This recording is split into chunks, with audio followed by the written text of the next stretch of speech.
Galera do nono ano, boa tarde, professor Edmilson. E eu queria dar conversar com vocês bem rapidamente, tá? Sobre um assunto que nós, na verdade, falamos muito pouco dele. Estou falando sobre a criação do Estado de Israel, tá? Capítulo 3, a partir da página 90, no nosso livro, vai começar a abordar sobre esse assunto importante. Um assunto polêmico, um assunto que envolveu muitas batalhas e guerras, né, entre judeus e a população palestina, né, os países árabes que não estavam de acordo, em hipótese nenhuma, né, com essa resolução da ONU, de colocarem eles exatamente ali, né, no Oriente Médio, tá? Mas é interessante nós sabermos que a criação do Estado de Israel, para melhor enriquecer, entendeu, a nossa fala aqui, a gente tem que ter um olhar bem para o passado, né? Um olhar histórico passado, ok? Durante o Império Romano, no ano 70, mais ou menos, o povo hebreu ele foi disperso pelo mundo. Esse governador, esse imperador, ele baixa um decreto, né, impedindo que nenhum judeu possa estar mais em Roma. Então, a partir dessa data, há uma dispersão. E por não terem uma pátria onde eles pudessem chamá-la de sua, eles vivem em diversas e diferentes localidades do mundo. E sem um Estado hebraico, os judeus eles foram alvos de muitas perseguições, de animosidades, de restrições aos seus direitos de cidadania, e também foram vítimas de agressões físicas, né? Tudo isso chamado antissemitismo, né? O povo perseguidor, né, desse povo judeu, os antissemitas, na verdade. A palavra antissemitismo ela é derivada do nome Sem, que é um dos filhos de Noé, né, o sobrevivente lá do grande dilúvio, Sem, Cão e Jafé, né? Então, o antissemitismo ele tem a origem, né, nessa história.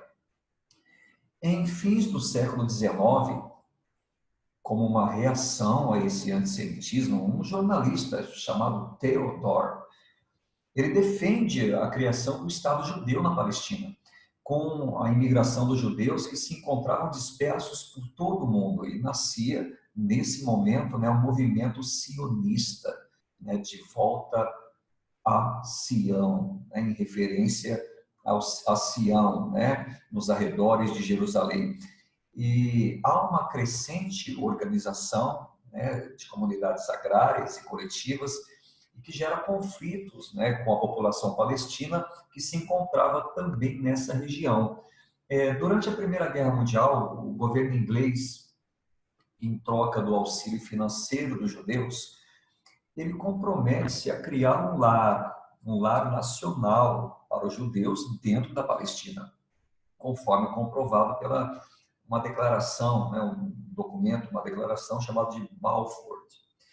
Paralelamente, os ingleses prometiam a independência aos árabes, arrastando-os para uma guerra contra os turcos otomanos, aliados dos alemães, lembrando que o Império Turco se estendia pelo Oriente Médio. Em outras palavras, os ingleses contavam com a ajuda árabe e a ajuda dos judeus na luta contra os alemães, prometendo-lhes vantagens caso houvesse vitória. Porém, a assinatura de um tratado lá que eles fizeram em 1923 preservou quase todo o território do Império Turco, ficando a Palestina sob comando inglês, né?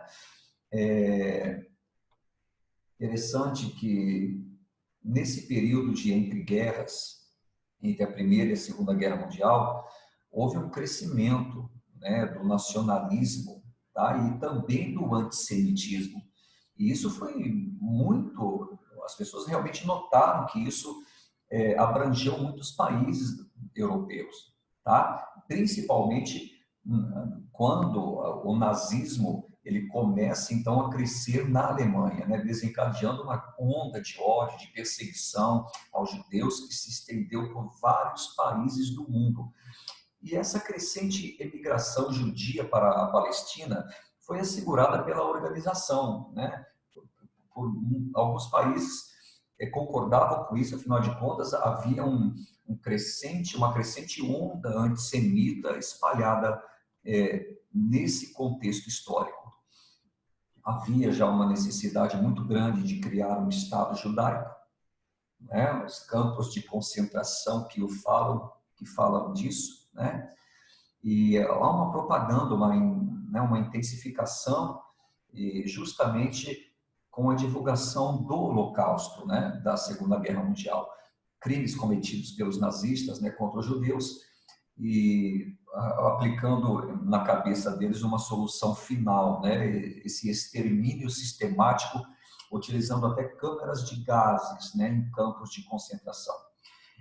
Apoiado pelos Estados Unidos e pela antiga União das Repúblicas Socialistas Soviéticas, a ONU aprova a criação do Estado de Israel, né? Além de criar uma zona neutra em Jerusalém, pondo fim a esse domínio colonialista inglês no Oriente Médio, lá de 1947, tá?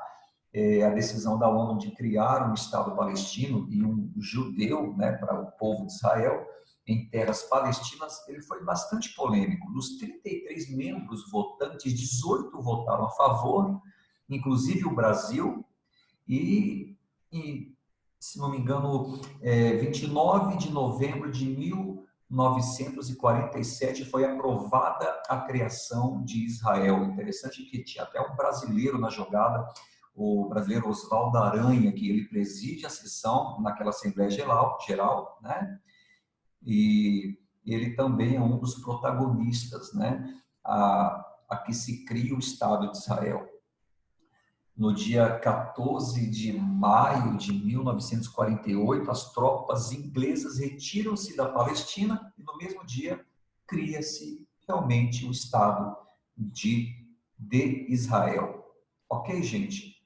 Eu quero agradecer, né, assim, a atenção, mais uma vez, de vocês. Eu não poderia deixar de dar essa aula, né, mais assim, um adendo, né, mais uma explicação, mais alguns detalhes sobre a criação do Estado de Israel.